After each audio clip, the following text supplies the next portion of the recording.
Hello students, in today's lecture I will discuss integration with you. Up to last lecture I had discussed differentiation with you, and in today's lecture I will discuss integration with you. Okay, now what is integration? Integration is the technique to calculate the total value of the physical quantity, or in simple words I want to say integration is nothing but the addition.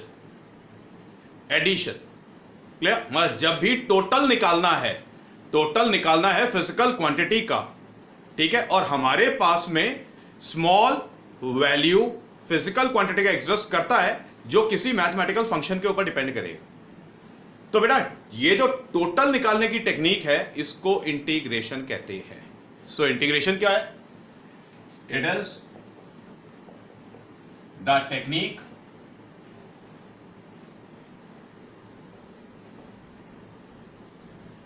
of addition. It is the technique of addition.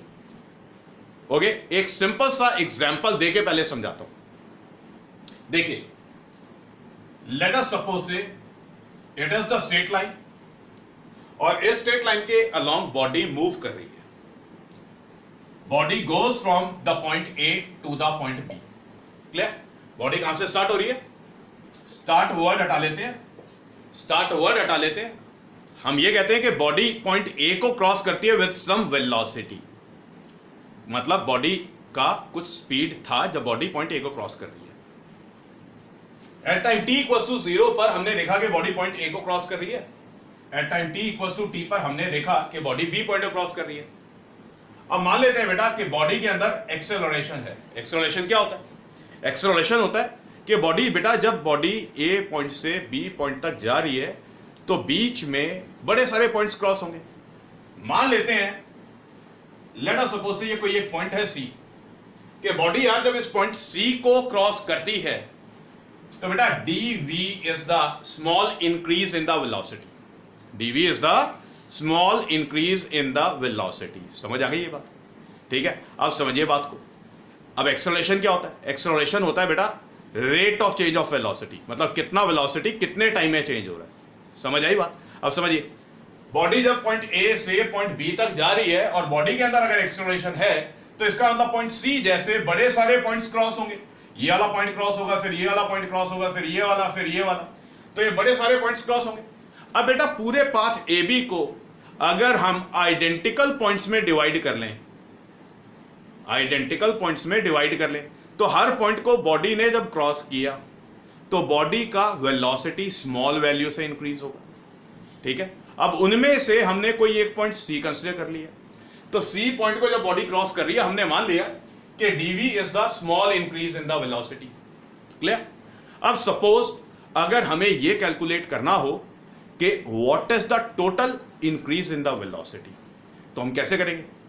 अब बेटा हर point को जब body cross कर रही थी तो हर point पे जो इंक्रीज इन वेलोसिटी आया था सबकी वैल्यूज अगर हमारे पास हो तो हम सबको उठाकर ऐड कर सकते हैं. जब सबको उठाकर ऐड कर लेंगे तो हमें क्या मिलेगा? हमें मिलेगा टोटल इंक्रीज इन वेलोसिटी. समझ आ गई बात? अब क्या है कि यार बड़े सारे पॉइंट्स एग्जिस्ट कर रहे हैं और बी के बीच में, और ये जो स्मॉल इंक्रीज का वैल्यू आएगा, जो dv का वैल्यू आएगा जब बॉडी हर पॉइंट को क्रॉस करेगी, ये तो बड़े सारे पॉइंट्स आएंगे, बड़ी सारी वैल्यूज आएंगी. अब सबको कहां तक ऐड करते जाएंगे? ये तो बड़ा लंबा काम हो जाएगा.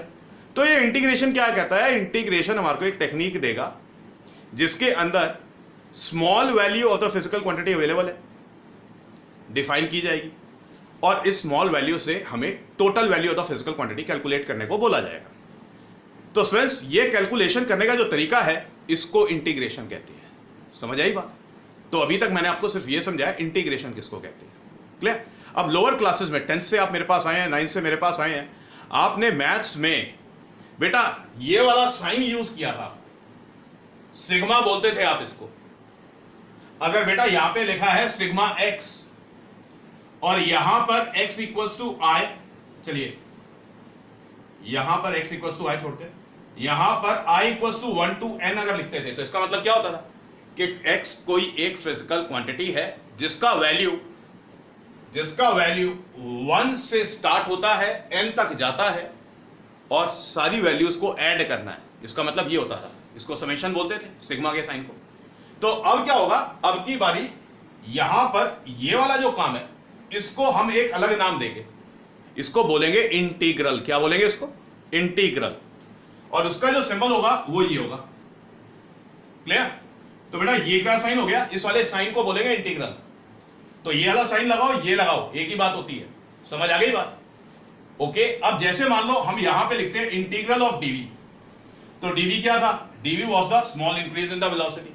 तो इसको कैसे रीड करेंगे? ये क्या लिखा हुआ है? ये लिखा हुआ है इंटीग्रल ऑफ से डीवी।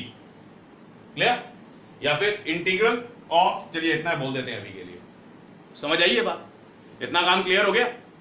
इसको कैसे रीड करना है? इंटीग्रल ऑफ डीवी लिखा हुआ है, क्या लिखा हुआ है बस वो है अभी। ओके, कॉपी करें इसको। चलिए, या फिर एक काम करिए, कर लो, कॉपी कर लो, एक काम कर लो। डन?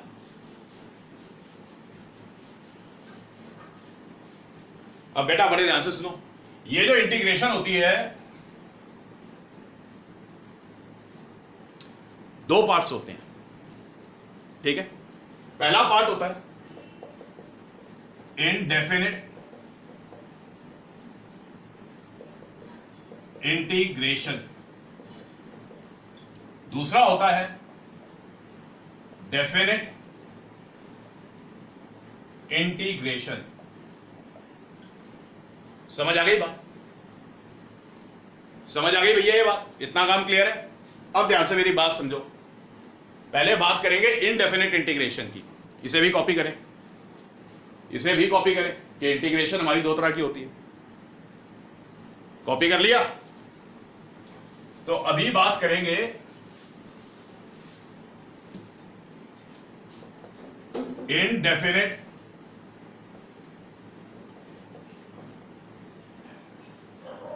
इंटीग्रेशन।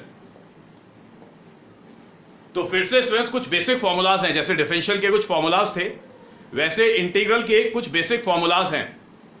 ओके, मान लेते हैं, लेट अस सपोज से y is the function of x। मतलब बेटा y को हमने x की टर्म से डिफाइन किया है। एग्जांपल देता हूं, लेट अस सपोज से y इज रिटन एज से x² प्लस से 2। Got it? ओके।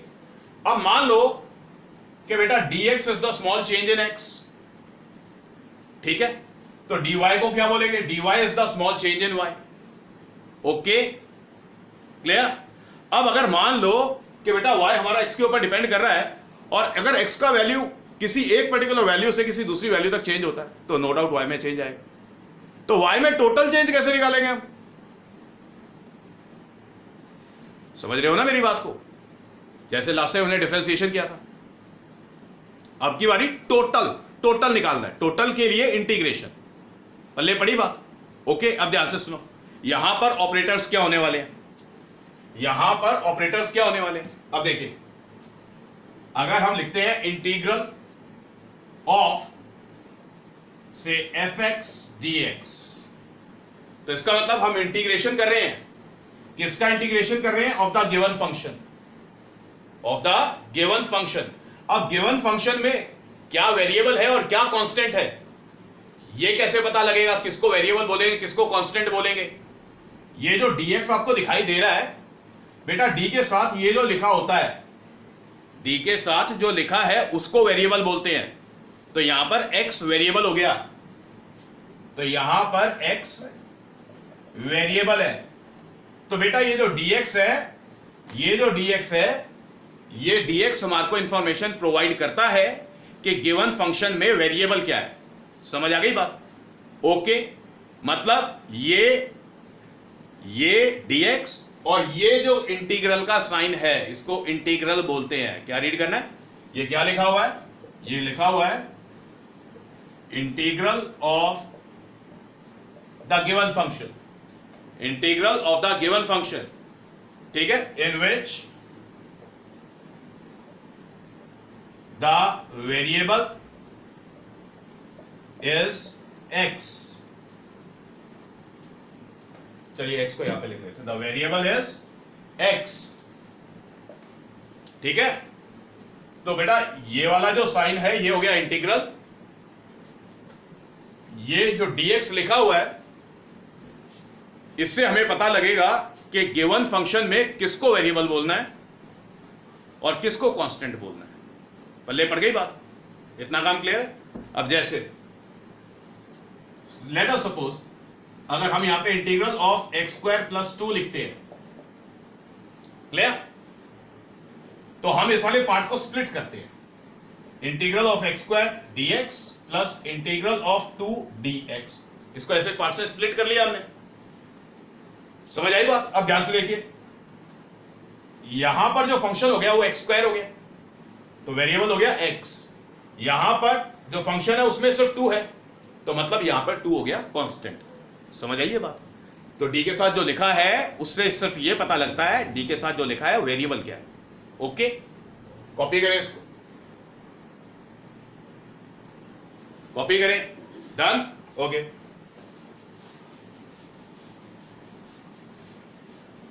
चलिए अब बात करूंगा बेसिक फॉर्मूलाज की, और हर फॉर्मूला के लिए क्वेश्चन आपको मैं करके दिखाऊंगा, ठीक है।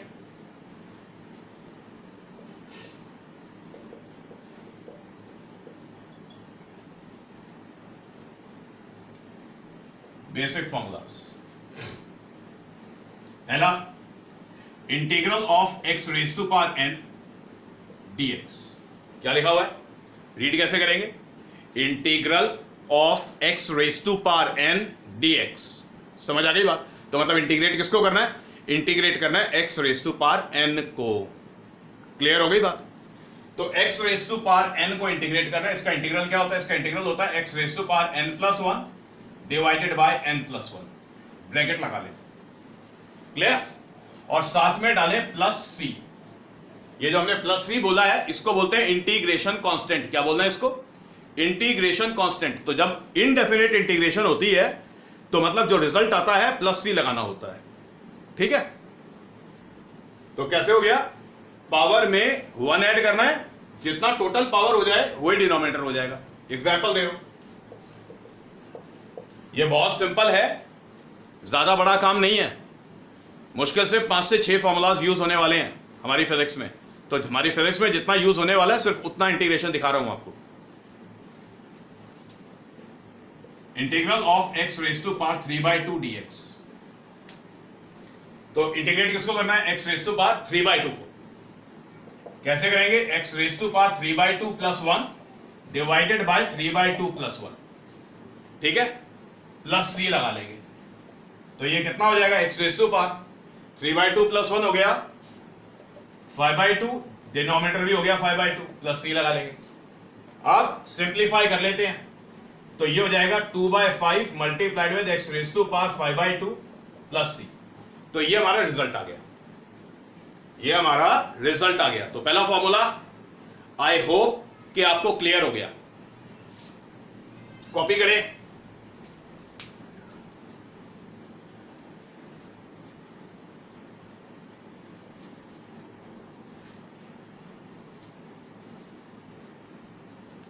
Done.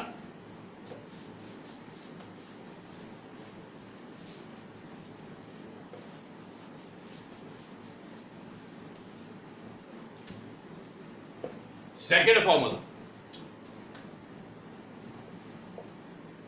Integral of a x raise to power n dx. ये क्या लिखा हुआ है, integral of a x raise to power n dx. तो इंटीग्रेट किसको करना है, फंक्शन क्या हो गया, फंक्शन हो गया A x raise to power N. समझ आ गई बात? अब इस गिवन फंक्शन में जो वेरिएबल है वो है एक्स। एक्स के अलावा जो लिखा हुआ है, जैसे ए लिखा हुआ है, तो ए को कांस्टेंट बोलेंगे। क्या बोलेंगे, कांस्टेंट। कांस्टेंट इंटीग्रल के साइन के बाहर जाएगा, ठीक है, समझ आ गई बात? तो बेटा इंटीग्रल करना है तो ए तो कांस्टेंट हो गया, पहले ए को लिखो, ए कांस्टेंट था, ए को लिखो। अब इमेजिन करो कि ए चला गया इंटीग्रल के बाहर, बचा क्या, x raise to power n. X raise to power n को इंटीग्रेट करेंगे तो x raise to power n का इंटीग्रल कितना हो जाएगा, x raise to power n plus 1 divided by n plus 1 plus c integral constant, integration constant बोलते हैं। समझ आया फॉर्मूला? क्लियर हो गई बात? इस dx का कैलकुलेशन में कोई काम नहीं है, ये सिर्फ इंफॉर्मेशन प्रोवाइड करता है। ठीक है, एग्जाम्पल दे रहा हूं, integral of 2x raise to power 3/2 dx। Okay, अब ध्यान से देखिए क्या लिखा हुआ है, integral of 2x raise to power 3/2 dx। तो फंक्शन क्या हो गया? फंक्शन हो गया 2x रेज टू पावर 3/2। ठीक है, वेरिएबल हो गया x, तो 2 हो गया कांस्टेंट, तो 2 साइड पे, x रेज टू पावर 3/2 को इंटीग्रेट करना रह जाएगा 3/2 plus 1 divided by 3/2 plus 1 plus C. तो ये कर दिया हमने इंटीग्रेशन। अब सिंप्लीफाई कर लो, तो 2 नीचे, चलिए नीचे को छोड़िए, ब्रैकेट में चालू रखते हैं, x रेज टू पावर हो गया 5/2 डिवाइडेड बाय हो गया 5/2 प्लस सी हो गया। ये जो डिनोमिनेटर है 5/2 है, इसका जो 2 है वो आ जाएगा ऊपर, तो इसको लिखेंगे 2 multiplied with 2/5 multiplied with x raise to power 5/2 plus C. समझ आ गया? पूरा कितना हो गया? 2 into 2 4, तो ये हो गया 4/5 x raise to power 5/2 plus C. तो ये रिजल्ट आ गया। कॉपी करें,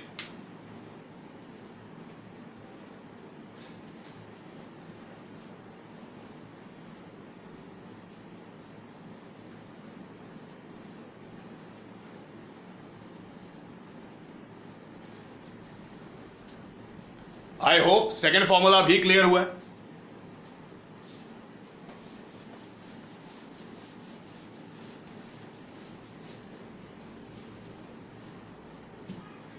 now the third formula, integral of dx। क्या लिखा हुआ है? Integral of dx। तो इसका मतलब क्या हुआ? ये क्या लिखा है, ध्यान से सुनना, यहां पे साइड पे समझा रहा हूं। ये लिखा है integral of 1 multiplied with dx। Clear? अब बेटा 1 क्या होता है? x रेज टू पावर 0 लिखें, 1 को x रेज टू पावर 0 लिखा जा सकता है, तो इसका मतलब फंक्शन क्या हो गया? x raise to power 0। Clear हो गई बात? ठीक है, तो इंटीग्रल ऑफ dx क्या हो जाएगा?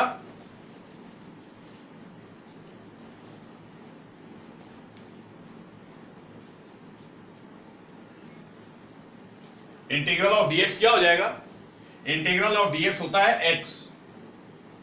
समझाया था, x रेज़ टू पावर 0 लिखा हुआ है, 0 प्लस 1 करेंगे तो x रेज़ टू पावर 1 हो जाएगा, डिवाइडेड बाय 1 हो जाएगा, मतलब x आ जाएगा। समझ आ गई ये बात? Okay, clear? चौथा formula, integral of a dx। Integral of a dx, तो फंक्शन में क्या हो गया? फंक्शन में सिर्फ a हो गया, मतलब कांस्टेंट है। कांस्टेंट बताया था कि इंटीग्रल के बाहर लिखेंगे, कांस्टेंट चला गया इंटीग्रल के बाहर, तो क्या बच गया? बच गया हमारे पास a इंटीग्रल ऑफ dx। तो a कांस्टेंट बाहर गया, इंटीग्रल ऑफ dx हो गया। इंटीग्रल ऑफ dx कितना होता है?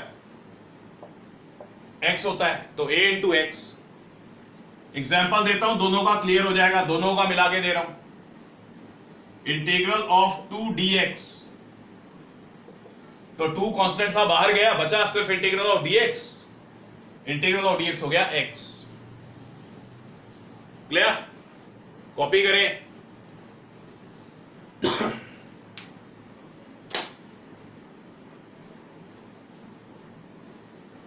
डन।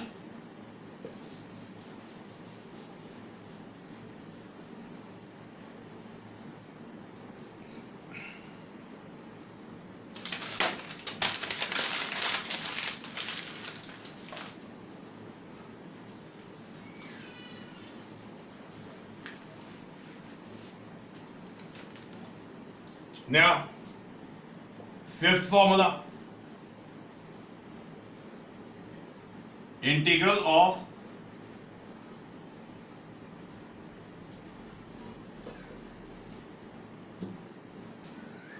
1 by x dx। ये स्पेशल है, ठीक है? 1 by x हो, x की पावर 1, तो ये कितना होता है? ये होता है log ऑफ x। ये कितना होता है? log of x। समझ आ गई ये बात? इसके बाद एक इंपॉर्टेंट मिसकंसेप्शन जो बच्चों को होती है, ध्यान से देखो, अगर लिखा है 1/x⁻²2 dx, तो इसको इसमें और इसमें फर्क है। यहां पे x⁻1 है, यहां पे x⁻2 है, तो यहां पर जो इसका इंटीग्रेशन होगा वो x⁻n वाले फॉर्मूला से होगा। कैसे? हम पहले इसको मॉडिफाई करेंगे। जब बेटा ये फॉर्मेट हो ना, 1/x⁻⁻ कुछ भी हो 1 के अलावा, तो हमेशा ये वाला तरीका लगाया जाता है। Integral of x⁻² into dx हो गया। तो क्या लिखा हुआ है? x⁻²। तो x⁻² को इंटीग्रेट करेंगे, -2 + 1 डिवाइडेड बाय -2 + 1 प्लस c। तो ये कितना हो जाएगा? x⁻1 divided by -1 plus c। तो ये कितना आएगा? -1/x plus c। इतना काम क्लियर हो गया? समझ आ गई ये बात? पता लगा कैसे करना है? दोनों में फर्क है। ओके, इसकी रिक्वायरमेंट नहीं के बराबर है, कभी भी नहीं होगी हमारी फिजिक्स में। तो एक फॉर्मूला था तो बता दिया मैंने आपको। कॉपी करें।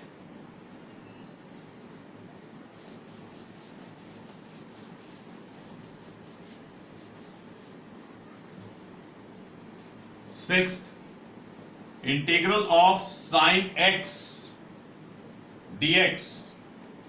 फंक्शन क्या हो गया? Sine x। तो बेटा याद रखें, साइन का माइनस कॉस होता है, -cos x plus c।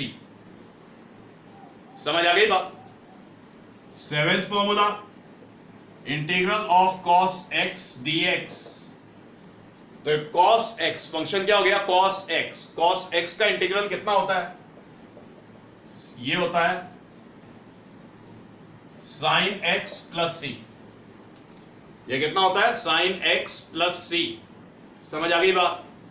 Okay, इसके बाद 8th, integral of sin mx dx। ध्यान से देखें, फंक्शन क्या हो गया? sin mx। बेटा साइन ट्रिग्नोमेट्रिक रेशियो एंगल कितना है? mx। तो इसका इंटीग्रल कितना आएगा? इसका इंटीग्रल होएगा sin of mx divided by m plus c। बात समझ आ गई? सॉरी थोड़ी गलती हो गई। It is -cos mx divided by m। Okay, इसके बाद 9th, integral of cos mx dx। Okay, cos mx dx, तो ये होता है sin mx divided by m plus c। तो इन टोटल मैंने आपको 9 फॉर्मूलाज दिए हैं। इन 9 में से बेटा हमारी फिजिक्स में जो चीफली रिक्वायर्ड है वो है पहले 3 बस। ठीक है, आप जल्दी से कॉपी करें। ये फॉर्मूलाज है तो मैंने दे दिया आपको। इनकी मेरी फिजिक्स में तो रिक्वायरमेंट कभी भी नहीं होती है। कॉपी कर लें फिर भी आप।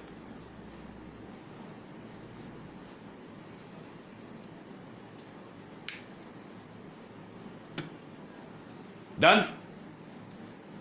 अब बड़े ध्यान से सुनो, एक सिंपल क्वेश्चन दे रहा हूं, बस एक ही क्वेश्चन करेंगे, काम हो जाएगा पूरा।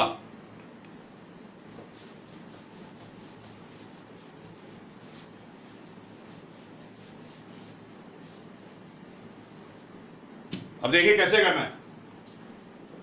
लेट अस सपोज से इंटीग्रल ऑफ x² प्लस से 5x प्लस से साइन ऑफ 5x dx लिखा हुआ। ठीक है, तो क्या लिखा हुआ है? मैथमेटिकल फंक्शन क्या हो गया? x² plus 5x plus sign 5x dx। कैसे करेंगे इंटीग्रेट? पहला तरीका दिखाता हूं। जब इंटीग्रेट कर रहे हैं सीधा पहले स्टेप में आंसर x²। पहचानिए बेटा x² किस फॉर्मूला को बिलोंग कर रहा है? ये बिलोंग कर रहा है x⁻n को। तो ये हो जाएगा x⁻2 + 1 डिवाइडेड बाय 2 + 1 ठीक है, क्लियर? तो 2 + 1 करेंगे तो कितना हो जाएगा, मैं सीधा रिजल्ट लिख रहा हूं, चलिए नेक्स्ट स्टेप में लिख दूंगा प्लस। अब देखिए 5x को इंटीग्रेट करना है, तो पहचानिए 5x किसको बिलोंग करेगा, ये बिलोंग करेगा ax⁻n को, ठीक है? तो 5 कांस्टेंट एज इट इज हो गया, x की पावर 1 दिखाई दे रही है, तो x की पावर 1 + 1 डिवाइडेड बाय 1 + 1, ठीक है? फिर बारी आ गई sin 5x की, ये प्लस था, ये प्लस लगा लिया। sin 5x को इंटीग्रेट करना है, sin 5x का इंटीग्रल क्या होता था, -cos 5x divided by 5। sin 5x किसको बिलोंग करेगा, sin mx को बिलोंग करेगा। पल्ले पड़ गई बात। अब बेटा प्लस c, तो ये इंटीग्रेशन हो गया। अब करें सिंप्लीफाई, ध्यान से सुनिए, x⁻³ डिवाइडेड बाय 3 प्लस से 5x² डिवाइडेड बाय 2, ओके, इसको ब्रैकेट में लगा ले, तो ये हो गया -1/5 cos 5x प्लस से c, तो ये इसका रिजल्ट आ गया। तो आई होप हमारी फिजिक्स में बेटा जो इंटीग्रेशन की रिक्वायरमेंट है वो सिर्फ इस वाले लेवल की है। तो ज्यादा क्वेश्चंस प्रैक्टिस ना करके सिर्फ मैंने एक क्वेश्चन आपको दिखा दिया, क्वेश्चंस आप बुक से प्रैक्टिस करेंगे, ठीक है? समझ आ गई बात? ओके, तो ये था इनडेफिनेट इंटीग्रेशन। अब बात करेंगे डेफिनेट इंटीग्रेशन की।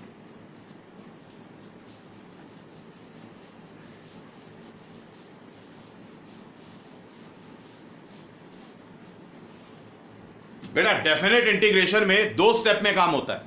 पहले स्टेप में तो सिंपल इंटीग्रेशन करेंगे, सेकंड स्टेप में क्या करेंगे वो समझाता हूं।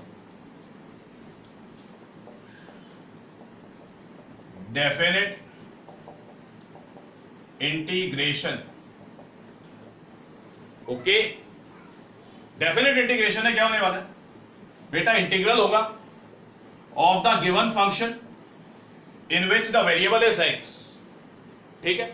अब यहां पर जो इंटीग्रेशन करना है वो बिटवीन 2 वैल्यूज करना है, ओके? जो पहले वाली वैल्यू है उसको बोलेंगे लोअर लिमिट और जो दूसरे वाली वैल्यू है उसको बोलेंगे अपर लिमिट।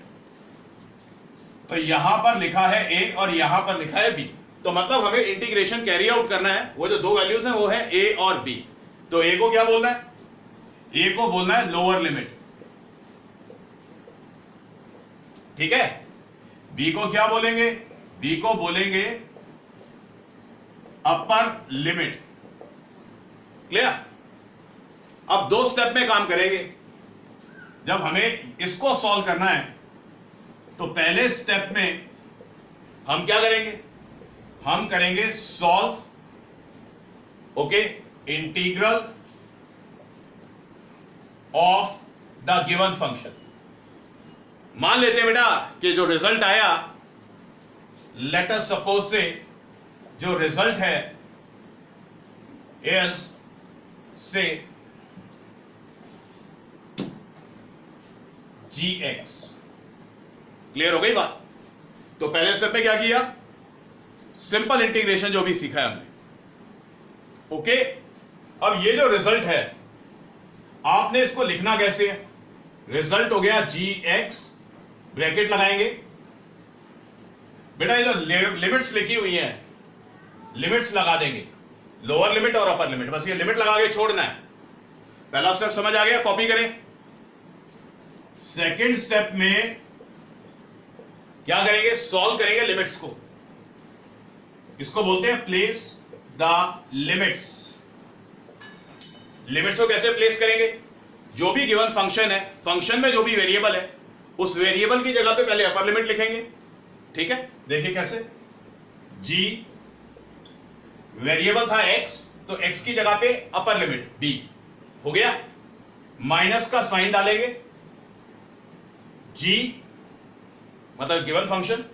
अब क्या वेरिएबल है x, वेरिएबल की जगह पे लिखेंगे लोअर लिमिट, ठीक है? और यहां पर प्लस c नहीं आएगा, तो ये 2 स्टेप में काम करेंगे।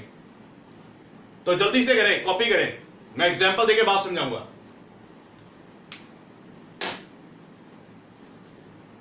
कॉपी करें,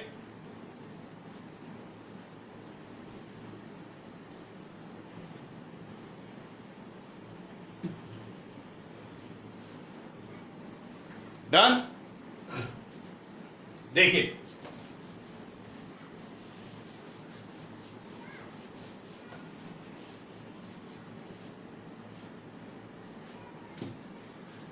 समझिए, पहले स्टेप में सिंपल इंटीग्रेशन, सेकेंड स्टेप में लिमिट्स को प्लेस करना होता है।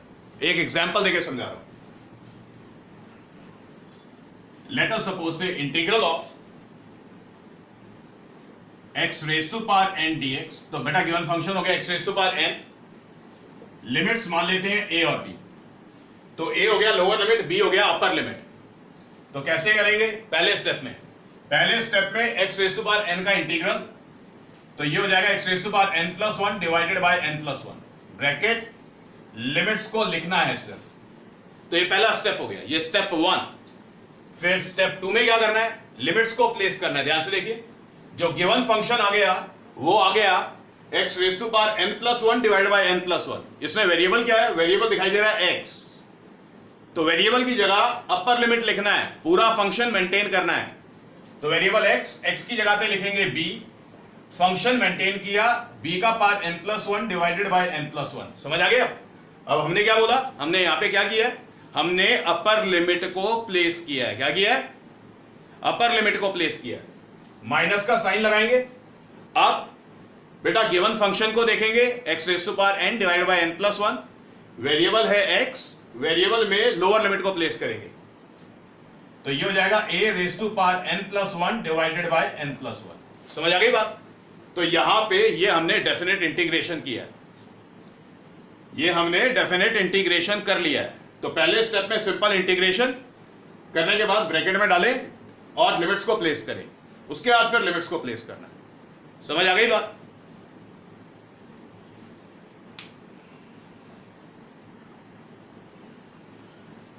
कॉपी कर लें। अब बेटा इसका भी मैं आपको एक क्वेश्चन देता हूं, कॉपी कर लें। डन।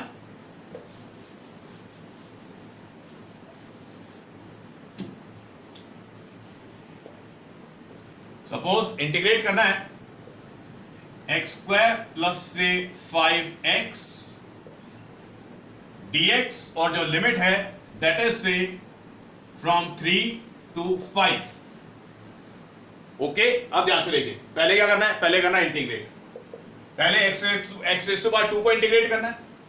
ये कितना हो जाएगा? x raise to power 2 plus 1, तो टोटल हो गया 3, डिवाइडेड बाय 2 प्लस 1, टोटल हो गया 3। फिर 5x को इंटीग्रेट करना है, ये प्लस था, ये प्लस लग गया। 5x को इंटीग्रेट करना है, 5x किसको बिलोंग करेगा? ax raise to power n को बिलोंग करेगा। तो 5 कांस्टेंट, x को इंटीग्रेट कर रहे हैं, तो ये हो गया x raise to power 1 plus 1 that is 2 divided by 1 plus 1 that is 2। समझ आ गई बात? तो हमने यहां पे क्या किया? यहां पे इंटीग्रेशन किया, लिमिट्स लगाएं। लिमिट्स हैं, लोअर लिमिट 3 है, अपर लिमिट 5 है। बस याद रखें कि प्लस सी नहीं आएगा जब डेफिनेट इंटीग्रेशन है। जब ये लिमिट्स होती हैं तो प्लस सी नहीं बोलते, ठीक है? अब लिमिट्स को प्लेस करना है। कैसे प्लेस करें? ध्यान से देखिए, वेरिएबल की जगह पे पहले अपर लिमिट लिखना है, तो 5 का क्यूब डिवाइडेड बाय 3 माइनस इसी वाले पार्ट में वेरिएबल में लोअर लिमिट प्लेस होगी, 3 रेज टू पावर 3,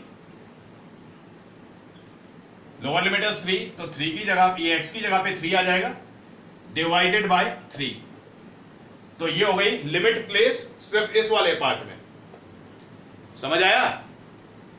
प्लस 5/2, ये 2 5 के साथ लिख लेते हैं, तो ये हो गया 5/2। तो यहां पे वेरिएबल क्या हो गया? x square. वेरिएबल x है, फंक्शन क्या हो गया? x square. तो x की जगह पे पहले अपर लिमिट लगाएंगे, 5 का स्क्वायर, माइनस लगाएंगे, 5 की जगह पे लोअर लिमिट लगाएंगे, 3 का स्क्वायर। समझ आ गई बात? ठीक है, क्लियर? हम यहां पे ये भी कर सकते थे, 1/3 को पहले लिख लें, फिर 5 क्यूब माइनस 3 क्यूब, ऐसे लिख लो या ऐसे लिख लो, एक ही बात होती है। फिर इसके बाद इसको रिड्यूस कर लेंगे, सॉल्व कर लेंगे।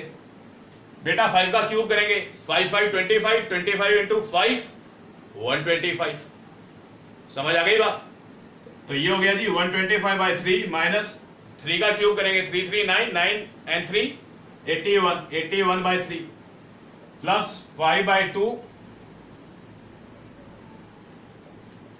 5 का स्क्वायर करेंगे 25 माइनस 9। ओके, यहां तक छोड़ दो, या और सिंप्लीफाई करना है तो और सिंप्लीफाई कर लो। ठीक है, तो हमारी फिजिक्स में सिर्फ इतना रिक्वायर्ड है। कॉपी कर लें इसको।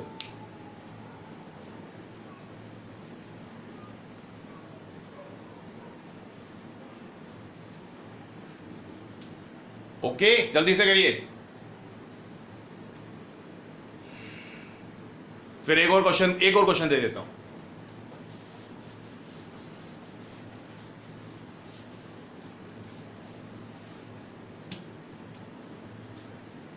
Integral of sine 5x dx from 0 to π/2। π/2 कितना होता है? 90 डिग्री। एंगल की लिमिट्स लेंगे यहां पे।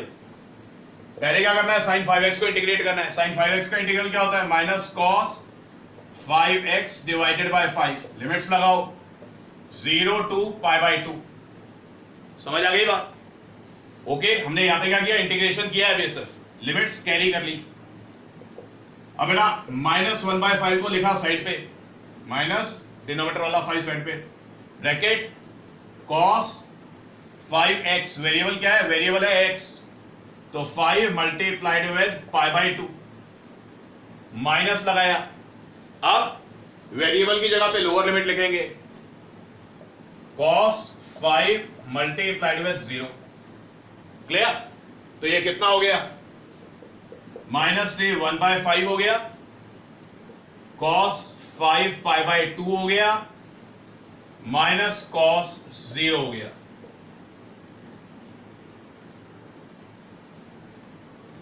समझ आ गई ये बात? Okay, clear? अब इसे सॉल्व कर लेंगे तो ये हमारा आंसर हो जाएगा। तो मतलब इंटीग्रेट कैसे करना है और लिमिट्स को प्लेस कैसे करना है, बस वो सिखाया है मैंने। तो स्टूडेंट्स, इसे पहले कॉपी करें।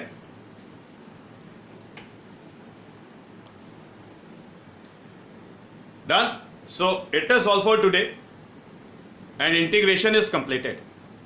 Now in the next lecture I will start with some basic definitions, the basic terms which are involved in kinematics, जैसे distance, displacement, speed, velocity, acceleration।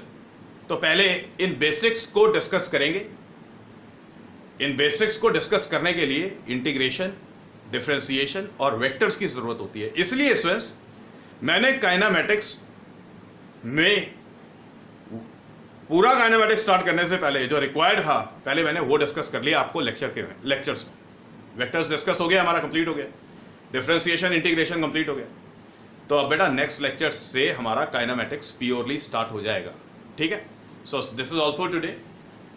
बाकी करेंगे नेक्स्ट लेक्चर में।